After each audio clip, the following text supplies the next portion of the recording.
वाले लोग ही दुनिया के सबसे अच्छे लोग होते हैं। यही वजह है कि भगवान ऐसे बहुत से लोगों का निर्माण करते हैं। नमस्कार दोस्तों, एग्ज़ाम साधक के यूट्यूब प्लेटफॉर्म में आपका स्वागत है। आज है 7 मार्च और आज की शुरुआत करते हैं हम कल के रिवीजन के साथ। तो चलिए शुरू करते हैं। पहला क्वेश्चन ये है कि हॉकी इंडिया ने भारतीय पुरुष हॉकी टीम का मुख्य कोच किसे नियुक्त किया है। हमने कल आपको ऑप्शन बताया था क्रेग फुलटन। वास्तव में ये बात मैं यहाँ पर आपको स्पष्ट कर देना चाहता हूँ कि किसी भी खेल से संबंधित जो नियुक्तियाँ होती हैं या जो रिकॉर्ड बनाए जाते हैं ये आपके लिए बहुत इंपॉर्टेंट हो जाते हैं। चलिए आगे बढ़ते हैं। युवा उत्सव इंडिया @ 2047 का शुभारंभ कहाँ किया गया, ये मैंने आपको बताया था, पंजाब में इसका शुभारंभ किया गया। आगे बढ़ते हैं। भारत में कहाँ 13वीं शताब्दी के मंदिर की खोज की गई है। हमने आपको इसका आंसर आंध्र प्रदेश बताया था। इसके बारे में काफ़ी डिस्कस किया था। यदि आप इसके बारे में ज़्यादा जानकारी प्राप्त करना चाहते हैं तो हमारे कल के वीडियो में जाकर आप देख सकते हैं। भारत में किस स्थान पर नागरिक उड्डयन अनुसंधान संगठन की स्थापना की जाएगी, इसका सही आंसर है हैदराबाद।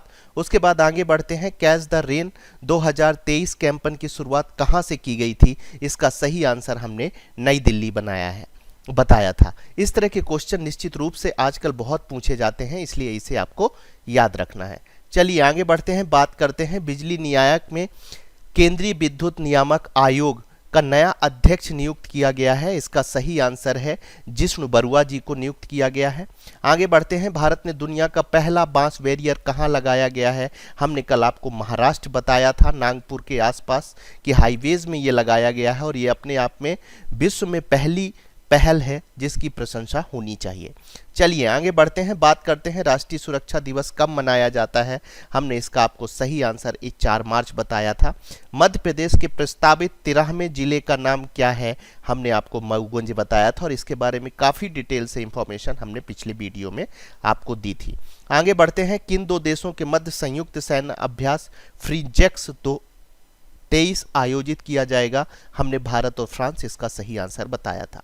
आगे बढ़ते हैं। कल हमने आपसे एक क्वेश्चन किया था कि सिविल 20 की स्थापना बैठक भारत में कहाँ आयोजित की जाएगी।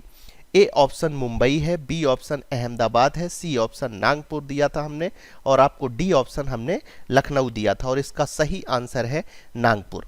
आगे बढ़ते हैं। डेली करंट अफेयर्स डोज के अंतर्गत हम पहला क्वेश्चन देख लेते हैं। कहाँ से 5 साल पुराने मसाले संरक्षित मिले हैं। ए ऑप्शन है स्वीडन, बी ऑप्शन है मिस्र, सी ऑप्शन है पाकिस्तान और डी ऑप्शन है भारत और इसका सही आंसर है ए स्वीडन। पुरातत्वविदों को स्वीडन के बाल्टिक तट के पास डूबे एक जहाज के मलबे पर 500 साल पुराने मसाले मिले हैं। ये बहुत इंपॉर्टेंट है, जिनमें केसर, काली मिर्च और अदरक शामिल हैं। 1960 के दशक में खेल गोताखोरों द्वारा इसे फिर से खोजा गया था। 1501 में पेड्रो अल्वारेस कैब्राल की कमान के तहत एक पुर्तगाली अभियान केप ऑफ गुड होप के माध्यम से भारत से यूरोप मसाले लाने वाला था। एकमात्र पुरातात्विक संदर्भ है जहां जहाज से केसर पाया गया है। आगे बढ़ते हैं और नेक्स्ट क्वेश्चन पर नजर डालते हैं और हमारे सामने क्वेश्चन आता है डेली करंट अफेयर्स डोज के अंतर्गत दुनिया के पहले तरल यूरिया संयंत्र की स्थापना कहाँ की गई है। ए ऑप्शन है महाराष्ट्र, बी ऑप्शन है गुजरात, सी ऑप्शन है उत्तर प्रदेश और डी ऑप्शन है राजस्थान और इसका सही आंसर है बी गुजरात। मई 2022 में पीएम मोदी ने गुजरात में दुनिया के पहले नैनो यूरिया संयंत्र का उद्घाटन किया था। हाल ही में कृषि मंत्रालय ने इसे मंजूरी दे दी है। इस कदम से भारत को विदेशी मुद्रा बचाने, सरकारी सब्सिडी को काफ़ी कम करने में मदद मिलेगी। एक बोतल डीएपी एक बैग के बराबर होगी जिसकी कीमत फिलहाल 1350 रुपये है। नैनो यूरिया नैनो टेक्नोलॉजी पर आधारित यूरिया है। चलिए आगे बढ़ते हैं और आज के थर्ड क्वेश्चन पर नजर डालते हैं। संयुक्त राष्ट्र संघ पहली हाई सी ट्रीटी पर हस्ताक्षर का लक्षित वर्ष क्या है। ऑप्शन है वर्ष 2025, बी ऑप्शन है वर्ष 2027, सी ऑप्शन है वर्ष 2030 और डी ऑप्शन है वर्ष 2035। आगे बढ़ते हैं, इसके बारे में कुछ जानकारी प्राप्त कर लेते हैं। इसका सही आंसर है सी 2023। दुनिया के महासागरों की रक्षा के लिए संधि पर हस्ताक्षर किए गए हैं।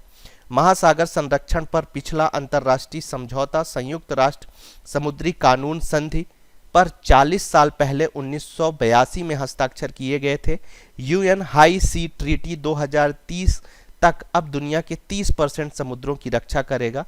संधि का उद्देश्य गहरे समुद्र में खनन जैसे संभावित प्रभावों से रक्षा करना है। आगे बढ़ते हैं और नेक्स्ट क्वेश्चन पर नजर डालते हैं। वर्ष 2023 का प्रथम नौसेना कमांडर का प्रथम सम्मेलन कहाँ हुआ? ए ऑप्शन है 4 मार्च, बी ऑप्शन है कब हुआ, यहाँ पर कहाँ नहीं कब हुआ, 4 मार्च, 5 मार्च, 6 मार्च और 7 मार्च। इसका सही आंसर है सी 6 मार्च। कमांडरों के सम्मेलन का पहला चरण पहली बार स्वदेश निर्मित विमान वाहक पोत INS विक्रांत पर आयोजित किया गया। रक्षा मंत्री श्री राजनाथ सिंह ने सम्मेलन में नौसेना कमांडरों को संबोधित किया। इसका उद्देश्य सेनाओं के बीच सामान्य संचालन के लिए अनुकूल वातावरण बनाने के साथ साथ राष्ट्र की रक्षा से संबंधित समस्याओं को हल करना है। आगे बढ़ते हैं और नेक्स्ट क्वेश्चन पर नजर डालते हैं। निशस्त्रीकरण और अप्रसार जागरूकता के लिए अंतर्राष्ट्रीय दिवस कब मनाया गया?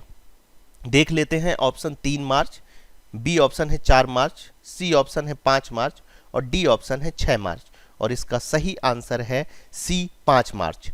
इसके बारे में कुछ जानकारी हम आपको दे देते हैं। निशस्त्रीकरण अप्रसार जागरूकता के लिए पहला अंतर्राष्ट्रीय दिवस, याद रखिएगा ये पूछा जा सकता है, बहुत इंपॉर्टेंट है, 3 स्टार बना के आप नोट डाउन कर सकते हैं। पहला अंतर्राष्ट्रीय दिवस 5 मार्च को दुनिया भर में मनाया गया।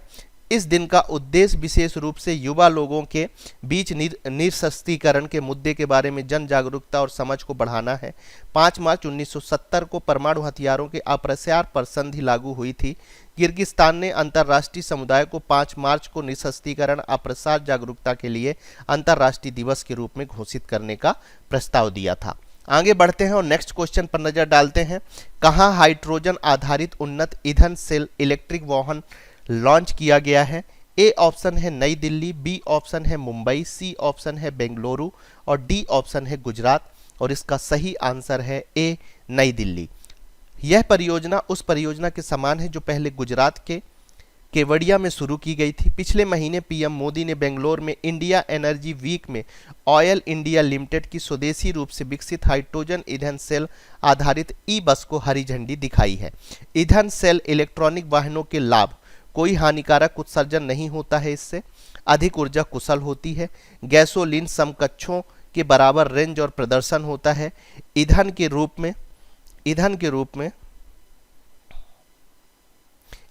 रूप में हाइड्रोजन के उपयोग से जुड़ी सबसे बड़ी चुनौती इसका परिवहन और भंडारण है। आगे बढ़ते हैं और नेक्स्ट क्वेश्चन पर नजर डालते हैं। संतोष ट्रॉफी अंतर्राष्ट्रीय फुटबॉल किसने जीता? ए ऑप्शन है मेघालय, बी ऑप्शन है मुंबई, सी ऑप्शन है दिल्ली और डी ऑप्शन है कर्नाटका और इसका सही आंसर है डी कर्नाटका।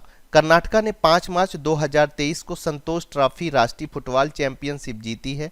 इसने सऊदी अरब की राजधानी रियाद में किंग फैयद इंटरनेशनल स्टेडियम में फाइनल में मेघालय को 3-2 से हराया है।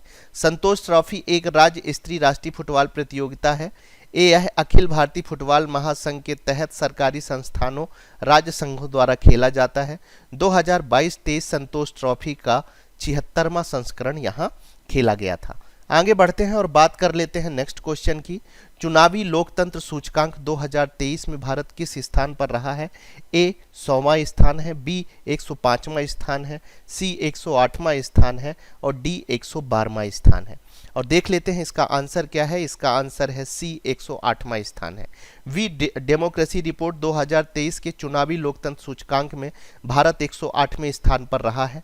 2022 में भारत का स्थान चुनावी लोकतंत्र सूचकांक में 100वें स्थान पर थी।